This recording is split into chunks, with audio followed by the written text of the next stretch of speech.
যারা যারা সিতারে জমিন পর দেখতে যাবেন তাদের মধ্যে ৮০% লোকই অরিজিনাল চ্যাম্পিয়ন্স দেখেননি। তাই এই ফিল্মটাকে রিমেক হিসেবে ট্রিট করে অতটা লাভ নেই, কারণ অরিজিনালটা ইন্ডিয়াতে অতটা পপুলার নয়। কিন্তু কাউকে আমি এটা বলতে শুনলাম না যে এই ফিল্মটা ইনফ্যাক্ট অরিজিনাল চ্যাম্পিয়ন্সও 2005-এর দ্য লংগেস্ট ইয়ার্ড ফিল্মটার সাথে কনসেপ্ট ওয়াইজ মেলে। দ্য লংগেস্ট ইয়ার্ডে অ্যাডাম স্যান্ডলার একজন রাগবি বা আমেরিকান ফুটবল প্লেয়ার ছিলেন এবং উনি কিছু ব্রাইব বা ম্যাচ ফিক্সিং এর ইস্যুর জন্য টিম থেকে স্যাকড হয়ে যান এবং তারপর ডিউরিং দ্যাট স্যাবাটিক্যাল উনি যখন হাউস অ্যারেস্টে ছিলেন হি গট ড্রাঙ্ক এবং উনি ওরকমভাবে একটা পুলিশ অফিসারের গাড়িকে ঠুকে দেন এবং তার জন্য ওনার 3 বছর বা 5 বছর এরকম একটা জেল হয়।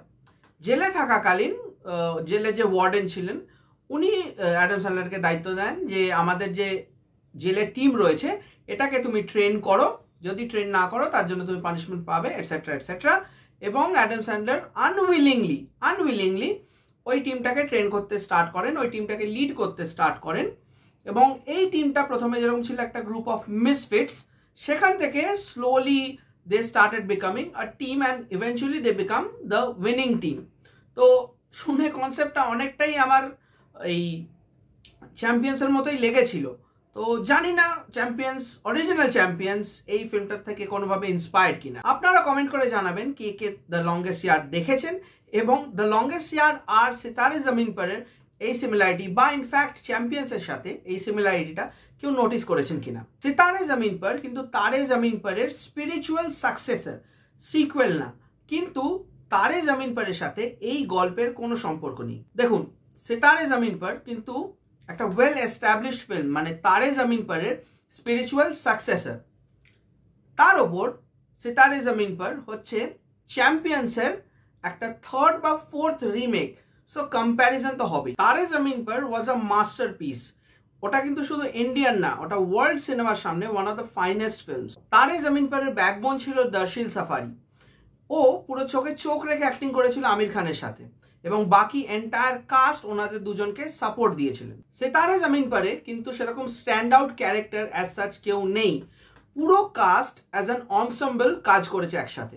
বাজে অ্যাক্টিং কিন্তু কেউই করেনি, কারোর পারফরমেন্সই বাজে নয়, কিন্তু এভরিওয়ান ডিড দেয়ার পার্ট, মানে যতটুকু যার থেকে এক্সপেক্টেড সে ততটুকুই করেছে। যেখানে সো কল্ড সেলিব্রিটিরা মলমূত্র ত্যাগ করে ফেলেন পারফরমেন্সের নামে, সেখানেই স্পেশালি এবলড কাস্ট পুরো ফিল্মটা ক্যারি করেছে নিজেদের কাঁধের ওপর। জেনেলিয়া দেশমুখ, ডলি আলুওয়ালিয়া, গুরপাল সিং, ব্রিজেন্দ্র কালা, এনারা সবাই প্রপার অ্যাক্টিং করেছেন যতটুকু ওনাদের থেকে এক্সপেক্টেড ছিল। They did their part very well. Special mention must be made of the specially abled actors. ওনারা নিজেদের পিওরিটি অ্যান্ড ইনোসেন্স দিয়ে পুরো অ্যাক্টিংটা করেছেন এবং এটা কিন্তু আপনি অনুভব করতে পারবেন থ্রু আউট দ্য ফিল্ম। আমির খানের অভিনয়তে কিন্তু আমি বিশাল একটা ড্রপ নোটিস করতে পারলাম। যদিও হাতের আর 5টা অ্যাক্টরদের থেকে আমির খান যে কোনো দিন ফার বেটার, কিন্তু যদি তারে জমিন পরের আমির খানের সাথে এই আমির খানকে তুলনা করা হয় তাহলে এই আমির খান কিন্তু ফিকা পড়ে যাবে। ওনার অনেক এক্সপ্রেশনসই পিকের টাইম থেকে অনেকটা একই রকম হয়ে গেছে, যেটা নিয়ে ধুম 3-তে খুব মক করা হয়েছিল এবং এই এক্সপ্রেশনটা উনি বিগত যতগুলো ফিল্ম করেছেন, লাল সিং চাড্ডাতেও একই রকম এক্সপ্রেশন থেকে গেছে। এখানে যদিও ওনার ইমোশনাল উইন্ডোটা অনেক বেশি ছিল, যেখানে উনি ইমোশনাল খেলতে পেরেছেন উনি খেলেছেন, বাট যেখানে উনি নর্মাল একটা স্ট্যাটিক লুক দিচ্ছিলেন সেখানে ওনার মধ্যে ওই বিওয়াইল্ডার একটা লুক, সেই ভুঁড়গুলো উঠে রয়েছে, এই এক্সপ্রেশনটা একদম স্ট্যাগনেন্ট হয়ে গেছে। প্লাস ওনাকে দেখে অনেকটা টায়ার্ড এবং অসুস্থ লাগছিল, ওনার চোখগুলো কিরকম একটা হয়ে গেছে, ওনার চোখের নিচে ব্যাগি আইজ হয়ে গেছে এবং সামহাও মনে হচ্ছিল উনি ফুললি কমিটেড ছিলেন না। মানে চেষ্টা তো অবভিয়াসলি করেছেন এবং চেষ্টা অনুযায়ী উনি ডেলিভারও করেছেন, বাট যারা আমির খানকে দেখেছে তারা বুঝতে পারবে যে আমির খানের এটা পারফরমেন্স না, এর থেকে ফার বেটার। তো somehow it felt that he was not fully committed. 2 ঘন্টা 46 মিনিটের ফিল্ম, আপনি কিন্তু কোনোভাবেই বোর্ড ফিল করবেন না এবং সিনেমার বাঁধনটা খুবই ভালো। যদিও আমার পার্সোনালি লেগেছে যে ফার্স্ট হাফটা একটু শর্ট ছিল এবং সেকেন্ড হাফটা একটু টেনেছে। আপনারা যদি চাক দে ইন্ডিয়া দেখেন, it's one of my favourite sports movies. তো চাক দে ইন্ডিয়াতে দেখবেন মাঝখানে যে ম্যাচগুলো আছে যেগুলো অতটা ইম্পর্টেন্ট না স্টোরির জন্য, ওইগুলোকে একটা মন্টাজে একটা গানের ওপর টাক টাক টাক টাক করে খুব শর্ট করে দেখিয়ে দেওয়া হয়েছে।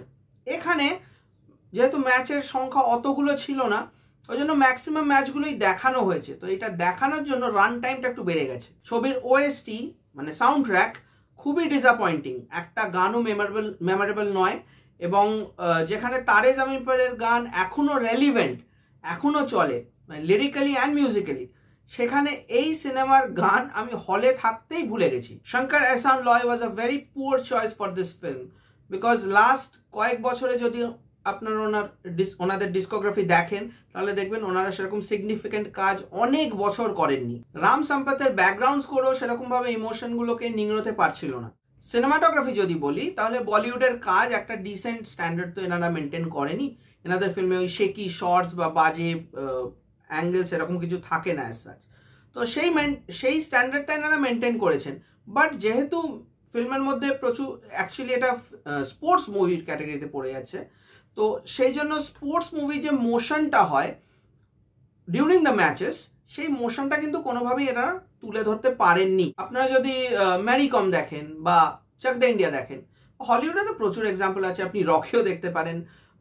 যে কোনো স্পোর্টস মুভিতে না মানে মোশনটাকে ক্যাপচার করতে হবে, মানে ওই মুভমেন্টটাকে আপনাকে ক্যাপচার করতে হবে। যখন চাক দ্য ইন্ডিয়া দেখছেন দেখবেন হকি স্টিকের পার্সপেক্টিভে দেখাচ্ছে, বলের পার্সপেক্টিভে দেখাচ্ছে, ম্যান টু ম্যান মার্কিং করা রয়েছে, ক্যামেরা এত সুইফট মুভ করছে। এখানে কিন্তু সেগুলো নেই, মানে যেগুলো মানে ম্যাচ যখন চলছে সবই ব্রড শটস, ওয়াইড শটস নেওয়া হয়েছে, পুরো ম্যাচটাই আপনি ওই ওয়াইড শটেই দেখছেন। এখানে particular man to man marking করে যে আপনি পুরো মোশনটা ফলো করতে পারবেন এটা কিন্তু নেই।